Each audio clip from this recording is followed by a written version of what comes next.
We're looking at a very interesting chapter today in our Wonderful Day in the Lord broadcast of 1 Samuel chapter 25. We opened the chapter with the death of Samuel, and after Samuel is out of the way, David is pretty much on his own. Samuel had been his guide, his protector, and so forth, but David now is on his own, and we find him in the latter, starting with verse 2, we find that he is out in the wilderness with his men. And he is actually, as he's out there hanging around with doing whatever he is doing at this point, mainly running away from Saul, he's also protecting, maybe by coincidence, the livestock and the shepherds of a man named Nabal, verse 3. And Nabal, the name Nabal means fool. It's hard for me to believe that anybody would name their kid fool. So either they didn't know the meaning of the name, or perhaps his name was changed in due time because to fit his personality. I don't really know, but his personality, we find out later on, he is a foolish man. And so the word Nabal fits him very, very well.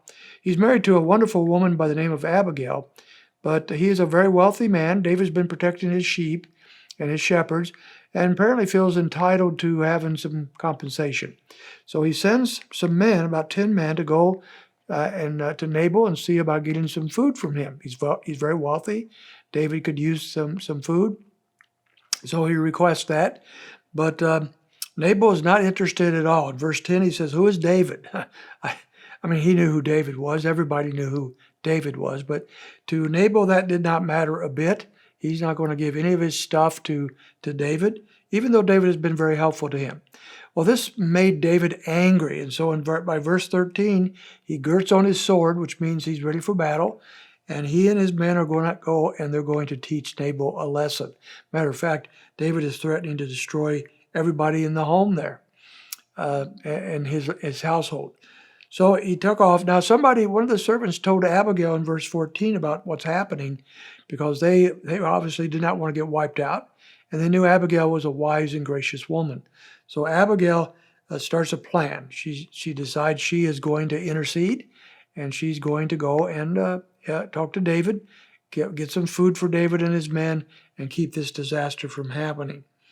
And so she does that. Starting in verse 18, she gathers a bunch of stuff, and then she heads off to talk with David.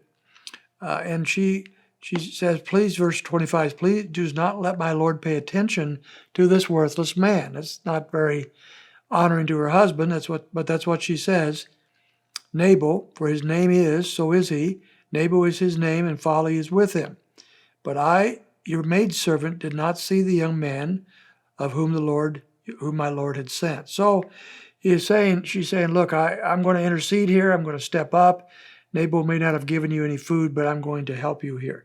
So she begins to talk to David in a gracious way. Now, if you ever want to confront somebody and head off a disaster, Abigail gives you a model of how to do that. She's very gracious. She is very kind. She's very wise. And her speech to David is a model. And it works. And so David now, in verse 32, is so pleased with Abigail. He says, "Blessed be the Lord God of Israel, who sent you this day to me. And blessed be your discernment, and blessed be you, who have kept me this day from bloodshed and from avenging myself by my own hand." Now, David knew better than avenging himself. This is a man who turned to God over and over and over to seek God's vengeance against his enemies, not himself. But at this time, his anger's got the best of him, and he's headed off to do an awful thing. So he's blessing the Lord, and he's blessing Abigail that's been circumvented, and he has not fallen into that sin. He said in verse 34, "Unless you had come quickly to meet me, surely there would have not been left to Nabal until the morning light as much as one male." So she really headed off a disaster in the household. And so all turns out well, except that when she goes home and tells Nabal what she's done, he apparently has a stroke. He is just overwhelmed with what she's done, very angry probably, and he has a stroke. Verse 38, he dies 10 days later.